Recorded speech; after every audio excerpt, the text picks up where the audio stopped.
We proceed to our next lecture and ये जो session होने वाला है ये I would say it's on the prestigious organ of the body, and not because prestigious because it is the only important organ. It is about heart, you must have understood. But इसलिए prestigious नहीं बोल रही हूँ क्योंकि other organs important नहीं हैं. मैं इसलिए prestigious बोल रही हूँ because इस organ को जब कुछ होता है तो लोग panic हो जाते हैं. अनफॉर्चुनेटली जैसे डायबिटीज़ ओवरऑल एक साइलेंट डिजीज़ माना जाता है, एंड वो साइलेंट इसलिए माना जाता है बिकॉज उसमें काफ़ी ऑर्गन्स के कॉम्प्लिकेशंस वक्त पर डिटेक्ट नहीं हो पाते, एंड उसमें सबसे बड़ा प्रॉब्लम मुझे लगता है ये है कि पेशेंट्स अवेयर नहीं होते. तो जैसे मैंने शुरू में बताया कि डायबिटीज़ में हम वरिड होते हैं कि शुगर कंट्रोल कितना है, नहीं रीडिंग्स अच्छे हैं 150 है और 130 है, तो कभी कभी पेशेंट्स डायबिटोलॉजिस्ट या उनके एमडी फिजिशियंस को कंसल्ट करना भी ज़रूरी नहीं समझते. तो फॉरगेट अबाउट बाकी ऑर्गन्स को इवैल्यूएट करना कि आँखों को देख रहे हैं या किडनी को देख रहे हैं या हार्ट को देख रहे हैं, वो लोग मिस कर लेते हैं. हार्ट में जब होता है, जैसे बाकी ऑर्गन्स भी, जैसे मैंने बताया कि overall diabetes is a silent issue, but heart is a organ जहाँ पे कुछ भी हो जाए तो लोग पैनिक कर जाते हैं. एंड इसीलिए हमारा टॉपिक जो हमने रखा है वो रखा है, you can not listen to your heart. तो अगर a non diabetic comes with a heart attack और MI तो वो उनको बहुत सीवियर पेन होता है, वेरएज जब डायबिटिक को ऐसा कुछ होता है तो कई बार वो अननोटिस्ड पास हो जाता है. तो ये सेशन के लिए I would request doctor Akshay Damle, MD physician practising at Dadar attached to Shushruta Hospital as a chairperson, and I would also request Dr. Jasmina Vora, DM Endocrine, to please chair the session. They would now invite our renowned speaker now. Thank you, ma'am. Good morning to all, and thank you Tushar sir and Forat madam for having us here. Today's session, I would like to introduce Dr. Anil Damle sir. He actually doesn't need any introduction, so he'll be speaking about heart and cardiovascular issues. And sir, we'll begin the session, sir. Good morning everyone. First of all, congratulations to Dr. Ege and the whole DFC team.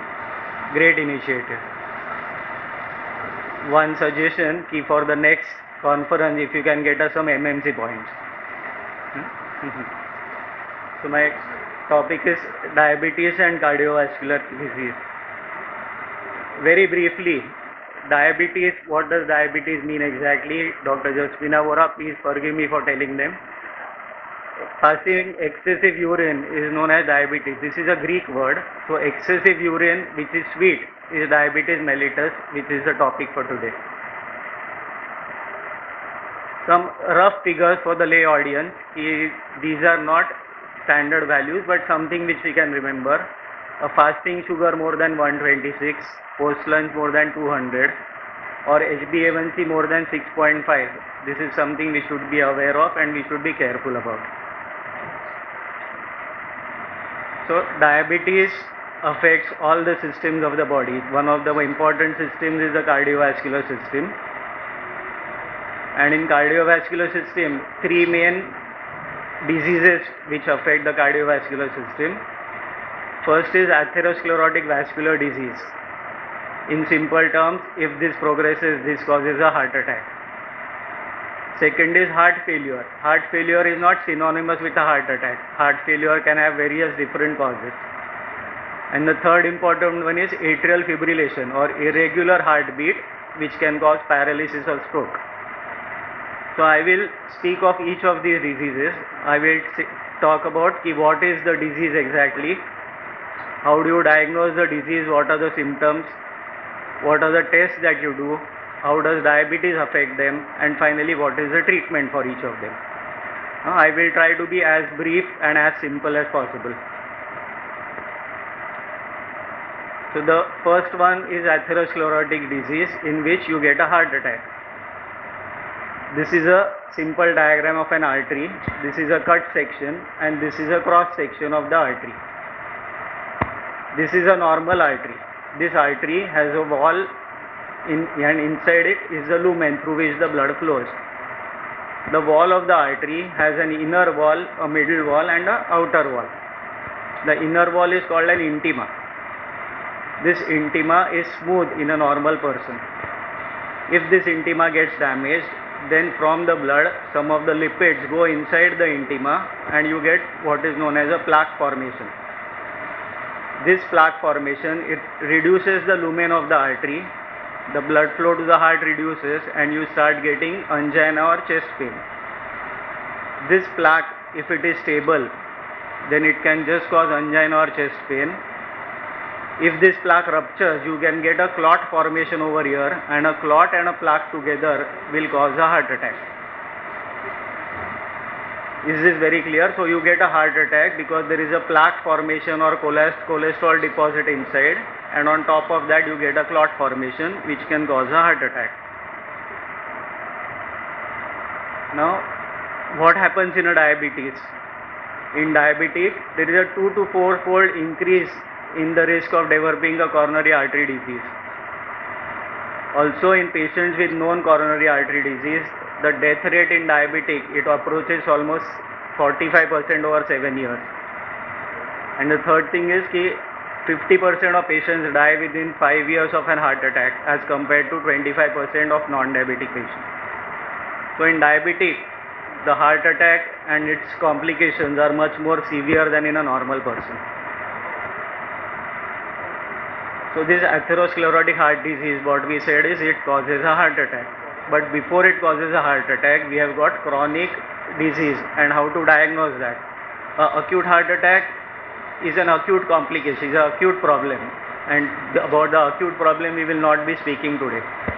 We will be speaking about what problems we can have before the heart attack comes on. So the symptoms, the classical symptom is known as angina pectoris. So what is angina? Angina is basically suffocation and pectoris is chest. So suffocation at the level of the chest is known as angina. But not everyone gets angina pectoris, not everyone gets suffocation. So this happens only in about 30 to 40% of people. In diabetics, this can be painless, symptomless. In some other people, you can have jaw pain, you can have tingling of the fingers, you can have vomiting, you can have nausea. All these things are known as angina equivalent. So in a person who is diabetic or in a person who gets fatigue, you have to be a little careful, you have to check for angina. So now suppose a person has got angina or angina equivalent, what is he supposed to do? He goes to a doctor and he will get investigated. The most common test which is done is a computerized stress test. A computerized stress test is a very simple test to perform. It is less costly, but the sensitivity and specificity are not high. That means a patient who has undergone a stress test, who has walked 7 minutes on the test has come normal, there is still some chance that he may get a heart problem. So whenever you have a normal stress test, if you have walked for 9 minutes, the chance is less than 5% that you will get an attack, but there is still that 5% chance. What is the next test which is performed? The next test is called a dobutamine stress test. It is similar to a stress test. Over here dobutamine is infused and the patient undergoes echo simultaneously. This is a little more sensitive and more specific compared to a stress test. The third test, which is called stress MPI or myocardial performance investigation. This is done in a bigger hospital. This is done in a bigger hospital which has a nuclear laboratory attached to it. It is more specific but much more expensive as compared to a stress test. The fourth recommendation is doing a CT calcium score. Over here, if there is significant calcium in the coronary arteries, then there is a higher chance that the patient will have a coronary problem. Normal score is 0. Anything above 100 is considered significant.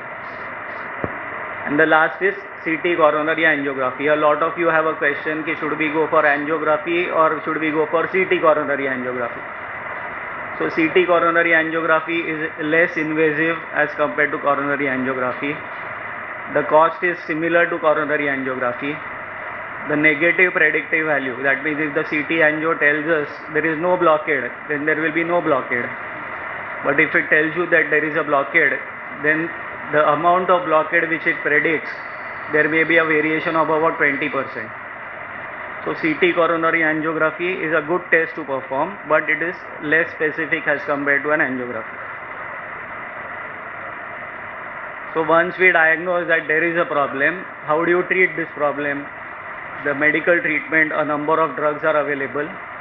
I will not be talking about these drugs. If drugs are inadequate, then you go for an angiography and you may need an angioplasty or a bypass surgery.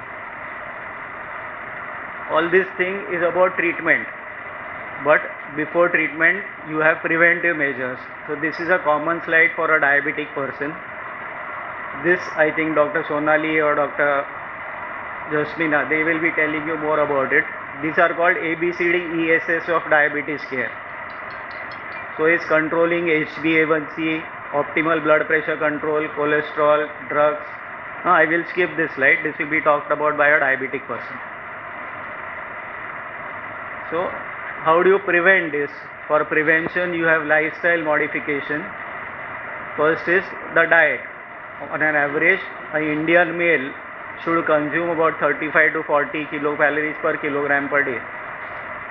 It should be low in fatty food, sugar, oily food, 2/3 of vegetables and oil and fruits. I will skip this. So essentially in the treatment, you have medication, you have lifestyle modification, and you have control of lipid, blood pressure, antiplatelet treatment and glucose management. These slides are a little more technical. I think I will skip these slides and go to heart failure.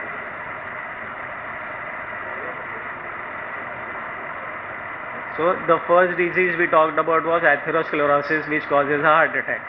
The second disease we will talk about is heart failure. So in a person who has had a heart attack, whose pumping is low, you will get heart failure. But you will also get heart failure in a person who does not have atherosclerotic disease. This heart failure can be because heart failure can be systolic or diastolic. So what is heart failure? Inability of the heart to pump blood, whatever blood is necessary for the organs. The heart cannot pump so much blood. So systolic dysfunction we all understand. If the heart is not pumping well, then the patient will get heart failure. But if the heart is pumping well, if the heart pumping is 55 to 60%, still that patient can have heart failure. This is something known as diastolic dysfunction. For the heart to pump blood, it first has to receive the blood. For heart to receive the blood, it has to relax and allow the blood to enter the heart. In some people, the heart muscle becomes stiff. The heart cannot relax and it cannot accept blood. So currently about 50% of people who have been diagnosed to have heart failure have diastolic dysfunction. Their pumping is good, but the heart cannot relax. So heart failure and diabetes. So what can happen in a diabetic person? There is a higher incidence of heart failure and higher mortality in a diabetic person. So this is a diagram which shows a normal heart on the left side, and on the right side, this is the left ventricle. This left ventricle is dilated, but the muscle wall thickness has remained the same or it has thinned out a little bit. Such a condition is known as a cardiomyopathy. In a diabetic person, without affecting blood flow, the heart muscle can weaken and this can cause heart failure. So again, what was heart failure we talked about. Now how do we diagnose heart failure? So what are the symptoms that the person will get? The commonest symptom is breathlessness. The second symptom is, instead of breathless, the patient just feels fatigued. He can have swelling of feet and he can have increased passage of urine at night. All these are symptoms of heart failure. Again, how do we investigate? On an X-ray chest, if you find a large heart size, then it is possible that the patient is having heart failure. A cardiogram shows left ventricular hypertrophy, left atrial enlargement, abnormality of IVCD. A 2D echo is more specific. A 2D echo is some investigation which is very necessary to diagnose heart failure. And in blood there are certain biomarkers which are checked. The heart muscle, it contains biomarkers, for example, called proBNP. If this proBNP in blood increases, then that tells us that the patient may be having heart failure. So for diagnosis, you have some simple investigations to be done. So after diagnosis of heart failure, how do you start treating the heart failure? First is diet as usual. So salt restriction. Dr. Vora is here. I would not like to talk about it. He has his DP as salt restriction, 1 chamas less. So he will tell us about salt restriction. Next is fluid restriction. A normal person should consume about 1.5 liters of fluid, not more than that. A person who is heart failure. Then comes the pharmacological treatment. In the recent past, there are a lot of advances have been done about pharmacological treatment, and heart failure is much easier to treat as compared to 5 years back. If pharmacological treatment does not work in a person who has a different ECG pattern called left bundle branch block, he will benefit with something called a biventricular pacing. And the last treatment is cardiac transplant. Cardiac transplant, though not common, has been performed in a number of hospitals in Mumbai nowadays. Okay. So the third affection, first was heart attack, atherosclerosis, second was heart failure, and the third one is atrial fibrillation. So what happens in atrial fibrillation? On the left hand side is a ECG of a normal person, and on the right hand side is ECG of a person with atrial fibrillation. This electrical pattern which you see over here, there is a small wave which is followed by a tall wave. If it is clear, it is good, otherwise just understand that there is a small wave here which reflects atrial activity and a tall wave here which reflects ventricular activity. In a person with atrial fibrillation, we see only the tall waves, no atrial wave is seen. The second thing which occurs is the rate becomes much faster. The interval between these two tall waves is much lesser over here in atrial fibrillation. And the third thing which happens is the rate becomes irregular. So in a patient with atrial fibrillation, the commonest diagnosis or easiest diagnosis is by doing an ECG, in which you find no P waves, the rate is fast and the rate is irregular.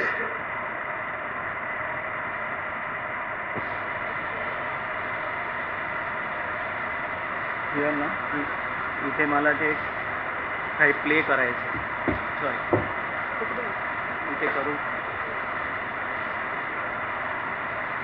इथे press केलं ना तर play होणार, याच्यावर press केलं तर play होणार. Sorry audio नाही म्हणजे व्हिडिओ आहे.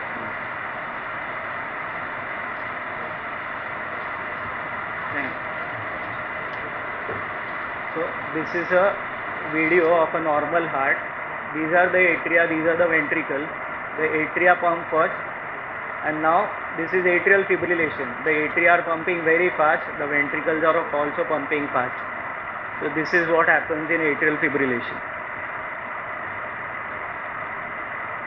So atrial fibrillation, if it is for a short while, less than 7 days, it is called paroxysmal. More than 7 days, persistent. About for a year is long standing, and more than a year is permanent.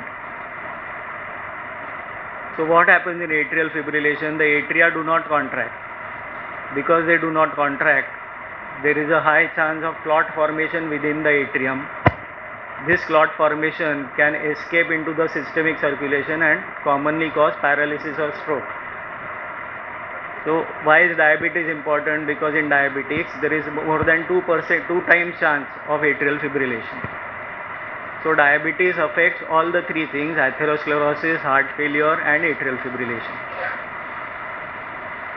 How do you treat atrial fibrillation? One is rate control by giving medicine.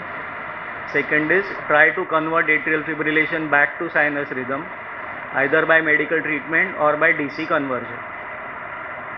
So that is all for me. Thank you. Thank you, Dr. Damle. That was a very lucid and engaging talk. I'm sure यहाँ बैठे हुए सभी लोगों के काफ़ी concepts heart के बारे में क्रिस्टल क्लियर हो चुके होंगे. but we are open to questions from audience, please.